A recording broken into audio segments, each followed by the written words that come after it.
Shriram time news मध्ये मी कैलास सोनवणे आपले हार्दिक स्वागत करतो। सुरुवातीला पाहूया 24 तासातील ताज्या घडामोडी। भाजपतर्फे महानगरपालिकेच्या महापौर पदासाठी मायादेवी परदेशी तर उपमहापौर पदासाठी ज्योत्स्ना पाटील यांचे नामांकन पत्र दाखल। शहर विकास आघाडीतर्फेही दाखल करण्यात आले नामांकन पत्र। शबरी आदिवासी वित्त विकास महामंडळाची कर्ज प्रकरणे मंजूर रक्कम तात्काळ मिळण्याची मागणी। मांडळ येथे बोरी नदी पात्रात सुरू असलेल्या अवैध वाळू उपसा व वाहतुकीवर तातडीने कारवाई करण्याची मागणी। महानगरपालिकेची सर्वसाधारण व स्थायी समितीची सभा महापालिका सभागृहात संपन्न। मनोहर चित्रपटगृहासमोरील छत्रपती शिवाजी महाराजांच्या जुन्या स्मारकाची शिवजयंतीपूर्वी साफसफाई स्वच्छता करून व्यवस्था करावी आणि स्मारकाचे काम 8 दिवसात सुरू करण्याची मागणी। आणि MIM पक्षातर्फे महापालिकेच्या महापौर पदासाठी हसीना बानो अन्सारी तर उपमहापौर पदासाठी अमीर पठाण यांनी दाखल केले नामांकन पत्र। आता बातम्या विस्ताराने। धुळे महानगरपालिकेच्या महापौर पदासाठी भाजपतर्फे सोमवारी मायादेवी परदेशी तर उपमहापौर पदासाठी ज्योत्स्ना पाटील यांनी तसेच शहर विकास आघाडीतर्फे महापौर पदासाठी गीता नवले आणि उपमहापौर पदासाठी इरफान फजलू अन्सारी यांनी नामनिर्देशन पत्र दाखल केले। भाजपकडे पुरेसे संख्याबळ असल्याने विजयाची केवळ औपचारिकता बाकी आहे। धुळे महानगरपालिका महापौर पदासाठी सोमवारी भारतीय जनता पक्षाच्या वतीने नगरसेविका मायादेवी महादेव परदेशी यांनी तर उपमहापौर पदासाठी ज्योत्स्ना प्रफुल्ल पाटील यांनी नामनिर्देशन पत्र दाखल केले आहे। तर विरोधी पक्षातर्फे राष्ट्रवादी काँग्रेस शिवसेना यांच्या शहर विकास आघाडीच्या वतीने देखील उमेदवारी करण्यात येत असून महापौर पदासाठी शिवसेनेच्या गीता तुषार नवले यांनी आणि उपमहापौर पदासाठी इरफान फजलू अन्सारी यांनी नामनिर्देशन पत्र दाखल केले आहे। धुळे महानगरपालिकेत भाजपचे सर्वाधिक 50 नगरसेवक विजयी झाले आहेत। दिनांक 6 फेब्रुवारीला महापौर आणि उपमहापौरांची निवड करण्यासाठी विशेष सभेचे आयोजन करण्यात आले आहे। धुळे महापालिकेत 19 प्रभागातून एकूण 74 नगरसेवक निवडून आले आहेत। यात भाजपचे 50, MIMचे 10, राष्ट्रवादी काँग्रेसचे 8 आणि शिवसेनेचे 5 तर 1 अपक्ष नगरसेवकाचा समावेश आहे। महापौर आणि उपमहापौर पदाच्या निवडणुकीसाठी नामांकन अर्ज दाखल करण्याच्या अखेरच्या दिवशी सोमवारी भाजपच्या वतीने मायादेवी परदेशी यांनी महापौर पदासाठी तर उपमहापौर पदासाठी ज्योत्स्ना पाटील यांनी उमेदवारी अर्ज दाखल केले। राष्ट्रवादी काँग्रेस शिवसेना शहर विकास आघाडीचे एकूण 13 नगरसेवक आहेत। त्यांनीही महापौर पदासाठी शिवसेनेच्या गीता नवले तर उपमहापौर पदासाठी इरफान फजलू अन्सारी यांचे नामनिर्देशन पत्र दाखल केले। यावेळी शिवसेनेचे महानगर प्रमुख संजय वाल्ले, गटनेते शाहबाद शहा, शिवसेना नगरसेवक धीरज कळंत्री, तुषार नवले यांच्यासह शिवसेनेचे आणि राष्ट्रवादी काँग्रेसचे सर्व नगरसेवक आणि नगरसेविका उपस्थित होत्या। शिवसेना राष्ट्रवादी काँग्रेस शहर विकास आघाडीने महापौर आणि उपमहापौर पदासाठी उमेदवार दिले असून संख्याबळ दिसत नसले तरी येत्या 6 तारखेला अर्थात महापौर निवडीवेळी नक्कीच चमत्कार घडेल अशी आशा शिवसेनेचे महानगर प्रमुख संजय वाल्ले यांनी व्यक्त केली आहे। भारतीय जनता पार्टीच्या वतीने महापौर उपमहापौर यांचा अर्ज भरण्यासाठी आम्ही या ठिकाणी आलेलो आहोत। आदरणीय मायादेवी परदेशी यांचं महापौर पदासाठी आणि ज्योत्स्ना प्रफुल्ल पाटील यांचं उपमहापौर पदासाठी या ठिकाणी आम्ही अर्ज भरण्यासाठी आलेलो आहे। आदरणीय महाराष्ट्राचे मुख्यमंत्री देवेंद्र भाऊ फडणवीस, प्रदेशाचे अध्यक्ष आदरणीय रवींद्रजी चव्हाण, उत्तर महाराष्ट्राचे आमचे नेते आदरणीय गिरीश भाऊ महाजन आणि आमचे नेते या जिल्ह्याचे पालकमंत्री आदरणीय जयकुमार भाऊ रावल, जिल्हा अध्यक्ष गजेंद्र शेठ कंपळकर आणि सर्वच पदाधिकारी नगरसेवक यांच्या समवेत आम्ही या ठिकाणी महापौर उपमहापौर पदाचा फॉर्म भारतीय जनता पार्टीच्या वतीने या ठिकाणी भरला। विजयाची मला वाटतं का खात्री बोलायची गरजच नाही। 50 नगरसेवक जर बहुमताने आम्ही निवडून आलेलो आहोत। भारतीय जनता पार्टी एक शिस्तबद्ध पक्ष आहे। प्रदेश अध्यक्षांचा आदेश तो आमच्याला ऑलरेडी येऊन गेलेला आहे। त्या हिशोबाने विजय 100% भारतीय जनता पार्टीचा शुभेच्छा देतो। शिवसेना आणि फारुख शाह या दोघांना खूप शुभेच्छा देतो। त्यांनी त्यांचा विरोधी पक्षनेता तर बसून दाखवावा, बाकी महापौरचं तर लई लागलं। त्यांनी असंही सांगण्यावरनं फारुख शाहने आणि शिवसेनेने माघारी घ्या। जर माझं एवढं चालत असेल, जर मी एवढा पॉवरफुल नेता असेल या शहराचा, तर कदाचित त्यांनी माझं हे पण ऐकलं। भाऊ महापौर किती महापौर असतो, पक्षाचे जे आदेश येतील त्याप्रमाणे पुढची कारवाई होईल। परंतु काळजी करू नका, आमच्याकडचे इच्छुक सर्वांना न्याय आणि समान संधी मिळेल. राष्ट्रवादी काँग्रेस पार्टी शिवसेना शहर विकास आघाडीच्या वतीने महापौर पदासाठी सौ गीता तुषार नवले आणि इरफान फजलू अन्सारी आज उपमहापौर पदासाठी आम्ही या ठिकाणी महानगरपालिकेमध्ये आज आम्ही अर्ज भरलेला आहे. आणि 6 तारखेला या ठिकाणी राष्ट्रवादी काँग्रेस पार्टी आणि शिवसेनेचा महापौर उपमहापौर या धुळे शहरामध्ये नक्कीच आपल्याला त्या ठिकाणी बघायला मिळेल. कुठल्या विचारणाच्या काही रणनीती असतात त्या सगळ्याच पत्रकारांना सांगणं योग्य नाही. या धुळे शहराने 3 नगरसेवकावर मंजुळातही महापौर बघितलेले आहेत, म्हणून काही चमत्कार काही नियोजन आमच्याकडेही ठरलेलं आहे. आमच्याकडेही काही लोक संपर्कामध्ये आहे. निश्चितच 6 तारखेला या धुळे शहरामध्ये धुळेकर नागरिक चमत्कार त्या ठिकाणी बघतील. भाजपचे किती नगरीचा भाग आहे आम्ही सांगू नाही शकत, पण निश्चित तुम्हाला बदल त्या ठिकाणी दिसेल. शबरी आदिवासी वित्त व विकास महामंडळाची कर्ज प्रकरणी मंजूर रक्कम तात्काळ मिळावी या मागणीसाठी भिल समाज विकास मंच सिंदखेडतर्फे जिल्हाधिकारी कार्यालयासमोर निदर्शने करून निवेदन देण्यात आले. शबरी आदिवासी वित्त व विकास महामंडळाची कर्ज प्रकरणी मंजूर रक्कम तात्काळ मिळावी या मागणीसाठी भिल समाज विकास मंच सिंदखेडतर्फे जिल्हाधिकारी कार्यालयासमोर निदर्शने करून निवेदन देण्यात आले आहे. निवेदनात म्हटले आहे की महाराष्ट्र शासनातर्फे आदिवासी विद्यार्थी, सुशिक्षित बेरोजगार आदिवासी विकास महामंडळ अंतर्गत योजना राबवण्यात येतात, जेणेकरून आदिवासी लोकांचा आर्थिक व सामाजिक विकास साधला पाहिजे. परंतु सन 2024-25 म्हणजे मागील 1 ते 1.5 वर्षापासून आदिवासी लोकांची प्रकरणे दाखल आहेत. काहींच्या मुलाखती झाल्या आहेत. महामंडळाचे शासकीय कर्मचारी प्रत्यक्ष जागेवर येऊन भेट दिल्यानंतर देखील आजपर्यंत लाभार्थ्यांच्या खात्यावर रक्कम जमा झालेली नाही. म्हणून विनंती की यावर योग्य ती कारवाई होऊन शबरी आदिवासी वित्त व विकास महामंडळ यांच्याकडून आदिवासी बांधवांची कर्ज प्रकरणे तात्काळ मंजूर होऊन त्यांच्या खात्यावर रक्कम जमा करण्यात यावी अशी मागणी करण्यात आली. यावेळी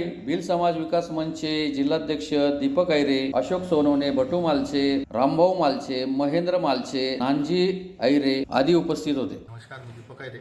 आज आम्ही सन्मान्य उपजिल्हाधिकारी शरद पवार साहेबांना लेखी निवेदन दिलं का जे शबरी वित्त आयोगाचे 25-26 जे प्रकरणं दाखल केलेली होती त्या प्रकरणाची काहींची मुलाखत झाली, काहींची इंटरव्ह्यू झाली, काहींच्या समक्ष जागेवर येऊन पाहणी केली आदिवासी विभागाच्या अधिकाऱ्यांनी, आदिवासी विकास विभागाच्या अधिकाऱ्यांनी. परंतु आतापर्यंत त्यांच्या खात्यावर पैसे पडलेले नाहीत, म्हणून त्याचे कर्ज मंजूर झालेले, त्या मंजुरांना तात्काळ पैसे मिळावेत म्हणून आम्ही सन्मान्य जिल्हाधिकारीकडे लेखी तक्रार केली, निवेदन दिलं. परंतु जर असंच असेल 2-3 वर्ष आदिवासी विभाग, आदिवासी विद्यार्थी असेल, बेरोजगार असेल, यांच्यासाठी जो जीवनमान उंचावण्यासाठी जो आदिवासी विकास विभागाचा निधी असतो, हा जर 6 महिन्याच्या आज जर त्यांना भेटत राहिला तरच आदिवासी समाजाचा जो विद्यार्थी असेल, शेतकरी असेल, हातमजूर असेल, यांचा विकास तरच होईल. परंतु तसं न होता आदिवासी विकास विभागाचे 2-3 वर्ष अर्ज दाखल केलेले असतात, प्रकरण दाखल असतात, 2-3 वर्ष रखडले जातात. म्हणून आम्ही सन्माननीय जिल्हाधिकारी साहेबांच्या गोष्टी लक्षात आणून दिली. हे जर आम्हाला तात्काळ 1 महिन्याच्या आत प्रकरण मिळाले नाहीत सिंदखेड तालुक्यात धुळे जिल्ह्यातल्या, तर आम्ही जन आंदोलन केल्याशिवाय राहणार आदिवासी आयुक्त कार्यालयावर. धुळे तालुक्यातील मांडळ येथे बोरी नदी पात्रात सुरू असलेल्या अवैध वाळू उपसा व वाहतुकीवर तातडीने कारवाई करावी या मागणीसाठी तहसीलदार ग्रामीण यांच्या कार्यालयासमोर सरपंच व ग्रामस्थांतर्फे निदर्शने करून निवेदन देण्यात आले. धुळे तालुक्यातील मांडळ येथे बोरी नदी पात्रात सुरू असलेल्या अवैध वाळू उपसा व वाहतुकीवर तातडीने कारवाई करावी या मागणीसाठी सरपंच व ग्रामस्थांतर्फे तहसीलदार ग्रामीण यांच्या कार्यालयासमोर निदर्शने करून निवेदन देण्यात आले आहे. निवेदनात म्हटले आहे की दररोज रात्री 10 ते 14 ट्रॅक्टर बोरी नदी पात्रातून मांडळ हद्दीतून मोठ्या प्रमाणावर वाळू उपसा व वाहतूक करीत आहे. गावातर्फे जलसंधारण, पर्यावरण संवर्धन, ग्राम स्वच्छता व शाश्वत ग्रामविकास यामध्ये विशेष प्रगती केली आहे. परंतु अवैध वाळू उत्खननामुळे या प्रयत्नांना मोठा फटका बसत आहे. अवैध वाळू उत्खननामुळे नदीकाठचे मोठ्या प्रमाणावर क्षरण होत असून परिणामी नदीचा प्रवाह बिघडत आहे. भूजल पातळीत घट होत आहे. त्यामुळे पिण्याच्या पाण्याचा व शेतीसाठी पाण्याचा तुटवडा वाढत आहे. ग्रामपंचायतीच्या रस्त्यांचे अवजड वाहने सतत सुरू असल्यामुळे मोठ्या प्रमाणात नुकसान होत आहे. शासन महसुलाचे सुद्धा याच्यात मोठे नुकसान होत आहे. वाहतुकीमुळे स्थानिक रहिवाशांच्या सुरक्षिततेला धोका आला असून गुन्हेगारी प्रवृत्तीच्या लोकांचा हस्तक्षेप वाढला आहे. त्यामुळे महसूल विभागाचे पथक पाठवून या ठिकाणी तपासणी व कारवाई करावी. बेकायदेशीर वाळू उत्खनन करणाऱ्यांवर कठोर कायदेशीर कारवाई करावी. संबंधित ट्रॅक्टर जमा करून महसूल विभागाच्या तिजोरीत रक्कम जमा करावी. पोलीस, महसूल व पर्यावरण विभाग यांच्यात समन्वय साधून कारवाई करावी. गस्त व चौकशी अधिक मजबूत करून भविष्यातील बेकायदेशीर उत्खनन रोखावे अशी मागणी करण्यात आली। यावेळी सरपंच नयना पाटील, उपसरपंच खंडू पवार, डॉक्टर संदीप पाटील, प्राध्यापक छबू पाटील, भीमराव मोहिते, भीमराव पाटील, अशोक पाटील, सुनील पाटील, प्रफुल्ल पाटील, राजेंद्र पाटील, मनोहर पाटील, साहेबराव सोनवणे, लकडू पाटील, बन्सी पाटील, आधार पाटील, धनराज पाटील, भालेराव पाटील, रमेश सोनवणे, बन्सी पाटील, आधार पाटील, धनराज पाटील, भालेराव पाटील, रमेश सोनवणे, मुकेश राखपगारे, संभाजी ऐरे, साहेबराव सोनवणे आदी उपस्थित होते। मांडळ गावाचे सरपंच,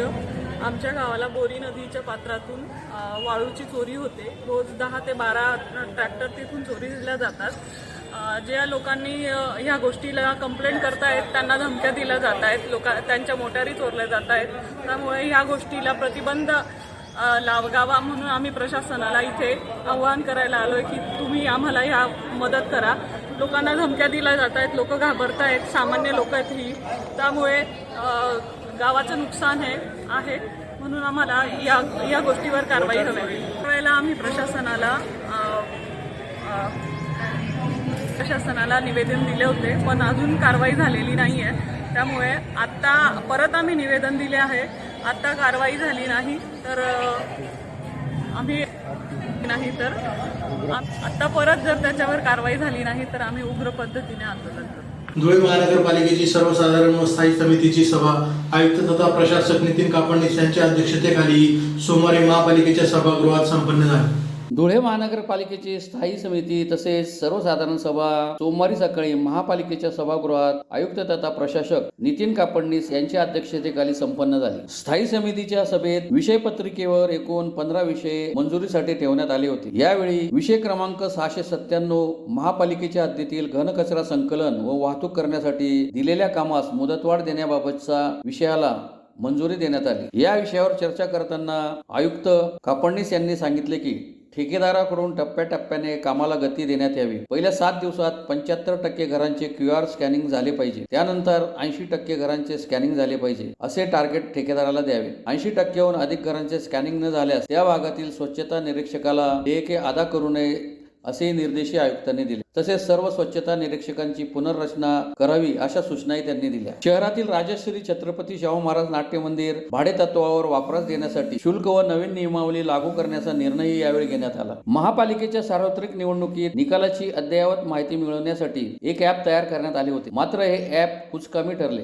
अद्ययावत माहिती त्यावर मिळत नव्हती। सदर ॲप तयार करण्यासाठी संबंधितांना देयक अदा करण्याचा विषय पत्रिकेवर घेण्यात आला होता, परंतु सदर देयक अदा करताना संबंधित कंपनीला निकृष्ट सेवेबद्दल दंड आकारावा असे निर्देशही आयुक्तांनी दिले। पाचकंदील मार्केटचा पुनर्विकास करण्याच्या विषयाशी मंजुरी देण्यात आली। महापालिका कार्यक्षेत्रातील सामुदायिक शौचालय साफसफाई देखभाल दुरुस्ती ठेक्यास मुदतवाढ देण्यात आली। देवपूर भागातील सर्वे नंबर 52 मधील उद्यानासमोर पेवर ब्लॉक बसवणे, भटक्या जनावरांमुळे मानवांच्या दैनंदिन जीवनात होणारा उपद्रव तसेच मानव श्वान संघर्ष टाळण्यासाठी उपाय म्हणून शेल्टर हाऊस बांधणे, शहरात पाणी मीटर बसवण्यासाठी सविस्तर प्रकल्प अहवाल तयार करण्यासाठी प्रकल्प व्यवस्थापन सल्लागाराची नियुक्ती करणे, नवीन RTO येथील जलशुद्धीकरण केंद्रात टर्शरी ट्रीटमेंट प्लांट बांधणे व ते पाणी सोनवत प्रकल्पापर्यंत पोहोचवण्यासाठी प्रकल्प व्यवस्थापन सल्लागार नियुक्त करणे आदी विषयांनाही मंजुरी देण्यात आली। यावेळी नगर सचिव मनोज वाघ यांच्यासह विविध विभागांचे प्रमुख उपस्थित होते। धुळे महानगरपालिकेची महासभा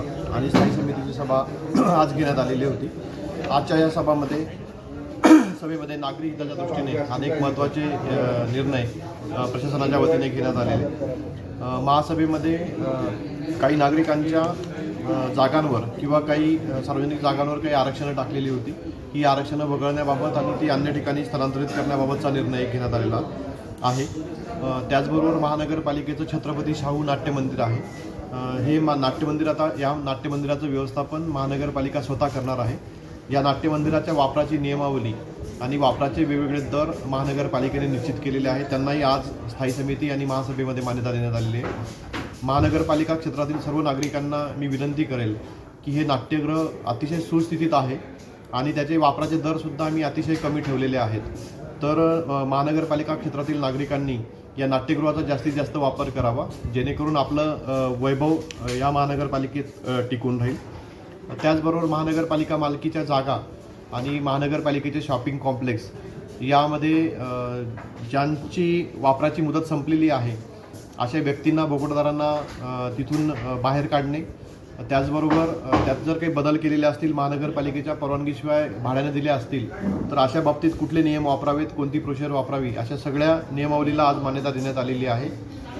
महानगरपालिका क्षेत्रामध्ये मार्केट लायसन्सची नियमावलीसुद्धा आज अंतिम करण्यात आलेली आहे आणि मार्केट लायसन्सचे दर अतिशय सुटसुटीत करण्यात आलेले आहेत. ही मार्केट लायसन्स प्रणालीसुद्धा येणाऱ्या वर्षापासून अतिशय सक्षमपणे आपण राबवणार आहोत. त्याचबरोबर महानगरपालिका क्षेत्रामध्ये जे STPमध्ये साधारणतः 17 MLD शुद्ध केलेलं पाणी तयार होणार आहे, तर त्या पाण्याचा शेतीसाठी पुनर्वापराचा सुद्धा विचार करण्यात आलेला आहे.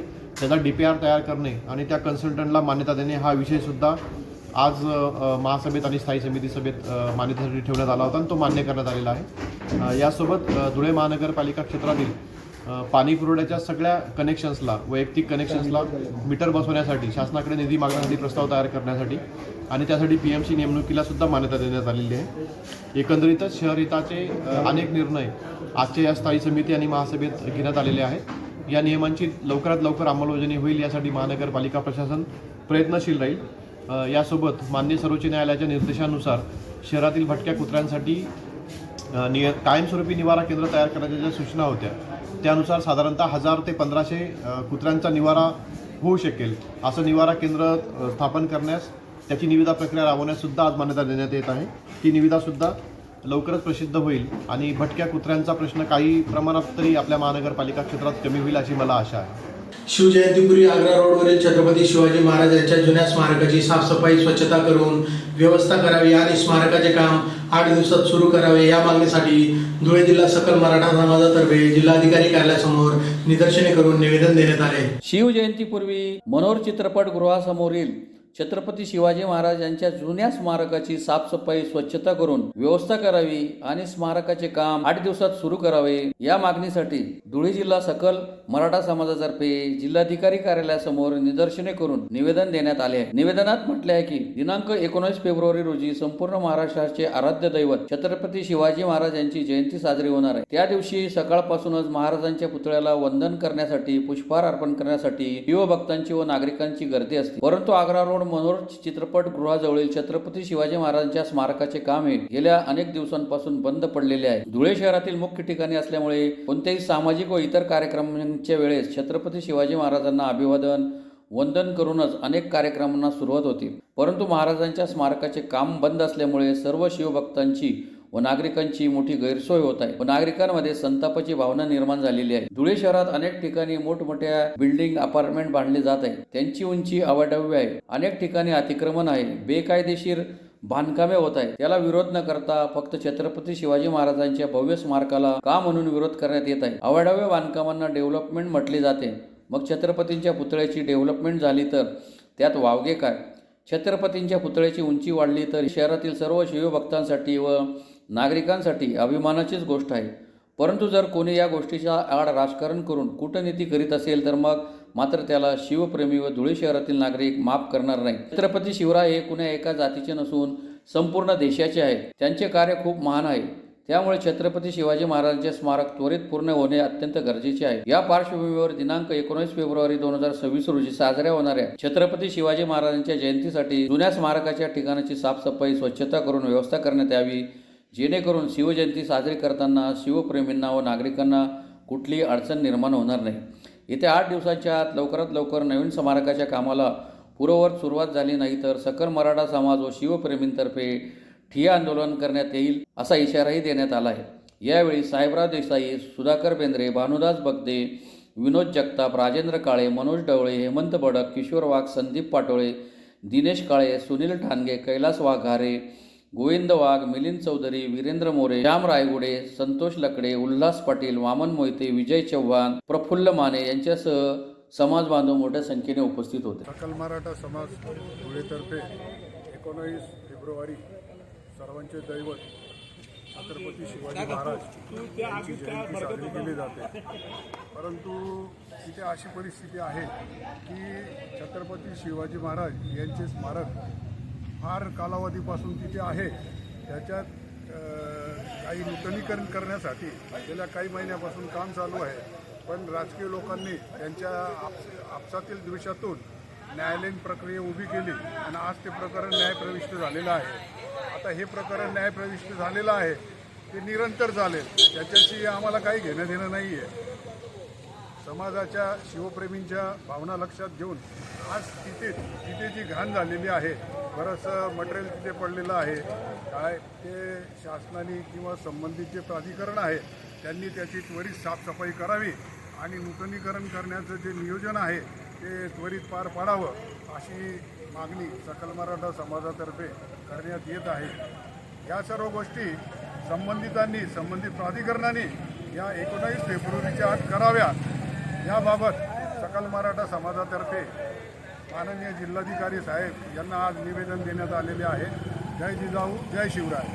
धुळे महानगरपालिकेच्या महापौर व उपमहापौर निवडणुकीसाठी MIM पक्षातर्फे महापौर पदासाठी हसीना बानो अन्सारी तर उपमहापौर पदासाठी आमिर पठाण यांनी नामांकन पत्र दाखल केले. धुळे महानगरपालिकेच्या महापौर व उपमहापौर निवडणुकीसाठी MIM पक्षातर्फे महापौर पदासाठी हसीना बानो साजिद अली अन्सारी तर उपमहापौर पदासाठी आमिर असलम पठाण यांनी उमेदवारी अर्ज दाखल केले आहे. महापालिकेच्या महापौर व उपमहापौर निवडीसाठी नामांकन अर्ज दाखल करण्याची सोमवारी शेवटची मुदत असल्याने सगळ्याच पक्षांनी नामांकन दाखल करण्यासाठी गर्दी केली होती. MIM पक्षाच्या वतीने महापौर पदासाठी हसीना बानो अन्सारी व उपमहापौर पदासाठी आमिर पठाण यांनी आपले नामांकन अर्ज दाखल केले. यावेळी जावेद बिल्डर, युसुफ मुल्ला, मुख्तार मंसूरी, अब्दुल लतीफ, लल्लू शेख, आलिमा बानो, मोहम्मद शाहबाद आदि उपस्थित. अस्सलाम वालेकुम, नमस्कार. आज मजलिस इत्तेहादुल मुस्लिमीन की ओर से महापौर पद के लिए हसीना बानो, साजिद अली, इनका फॉर्म महापौर पद के लिए हम लोगों ने MIM की ओर से भरा है. उसी तरह उप महापौर के लिए हमारे आमिर असलम पठान साहब का फॉर्म हम लोगों ने भरा है. मजलिस इत्तेहादुल मुस्लिमीन ये एक ऐसा पक्ष है कि ये खुल के और जम के और आवाम की खिदमत में हमेशा 24 घंटा रहकर काम करने वाला पक्ष है. असदुद्दीन अवैसी, अकबरुद्दीन अवैसी, इम्तियाज़ जलील साहब और इरशाद भाई के आदेश पर आज हम लोगों ने ये फॉर्म की प्रक्रिया पूरी की है. फॉर्म भरने का एक ही मकसद है कि ये लोकशाही है, लोकतंत्र है, हर एक पक्ष को अपनी ताकत बताने का हक है. और मुझे ऐसा लगता है कि हम लोग तो कोई चमत्कार करने वाले लोग नहीं है. बाकी इंशाअल्लाह सुम्मा इंशाअल्लाह ऊपर वाले का साथ रहा तो ज़रूर और ज़रूर यकीनन महापौर और उप महापौर MIM का हम लोग बना के इंशाअल्लाह हम लोग कोशिश करेंगे कि ये पक्ष का ही बने. टीम है. अरे ABCD तो हम लोग छोटे से लेकर आज तक के पढ़ते आ रहे हैं, A to Z तक के सभी ने पढ़ा है. ABC को पूरे जनता को पता है. आज स्टेट लेवल पे आज ये तीनों पक्ष मिलके काम कर रही है. उसमें MIM को टारगेट बस इनका टारगेट बनाना इनका काम है. आप कहो इससे पहले जो डाले इन्होंने काय से डाले थे, जब ये बी टीम में तो तुमने 2 बार आमदार के काय से डाले इलेक्शन. तुम भी तो देखो ना, हमको बदनाम कर रहे थे, तुम काय से डाले थे. कोई बी टीम सी टीम का काम नहीं है. ये लोकशाही है. यहाँ लोकतंत्र लोगों ने जो हमको भरोसे पे चुन के दिया है, लोगों के भरोसा हमको खरा उतारना हमारा काम है. और तमाम धुड़ेकर जनता से मैं ये रिक्वेस्ट करूंगा कि MIM जो पक्ष है ये वाकई में सबको लेके चलने वाला पक्ष है. ये पक्ष को आप मजबूत करें और MIM से आप जुड़ो. बस यही हम लोग आप पूरे कार्यकर्ता और नगर सेवक की ओर से हम लोग अपील करते हैं तो तमाम धुड़ेकर जनता से. पुन्हा एक नजर ठळक घडामोडींवर. भाजपतर्फे महानगरपालिकेच्या महापौर पदासाठी मायादेवी परदेशी तर उपमहापौर पदासाठी ज्योत्स्ना पाटील यांचे नामांकन पत्र दाखल. शहर विकास आघाडीतर्फेही दाखल करण्यात आले नामांकन पत्र. शबरी आदिवासी वित्त विकास महामंडळाची कर्ज प्रकरणे मंजूर रक्कम तात्काळ मिळण्याची मागणी. मांडळ येथे बोरी नदी पात्रात सुरू असलेल्या अवैध वाळू उपसा व वाहतुकीवर तातडीने कारवाई करण्याची मागणी. महानगरपालिकेची सर्वसाधारण व स्थायी समितीची सभा महापालिका सभागृहात संपन्न. मनोहर चित्रपटगृहासमोरील छत्रपती शिवाजी महाराजांच्या जुन्या स्मारकाची शिवजयंतीपूर्वी साफसफाई स्वच्छता करून व्यवस्था करावी आणि स्मारकाचे काम 8 दिवसात सुरू करण्याची मागणी. आणि MIM पक्षातर्फे महापालिकेच्या महापौर पदासाठी हसीना बानो अन्सारी तर उपमहापौर पदासाठी आमिर पठाण यांनी दाखल केले नामांकन पत्र. याबरोबर श्रीराम टाइम न्यूजचे बातमीपत्र संपले. दिवसभरातील ताज्या घडामोडींसाठी पाहत राहा श्रीराम टाइम न्यूज. भेटूया पुढील प्रसारणात. तोपर्यंत नमस्कार.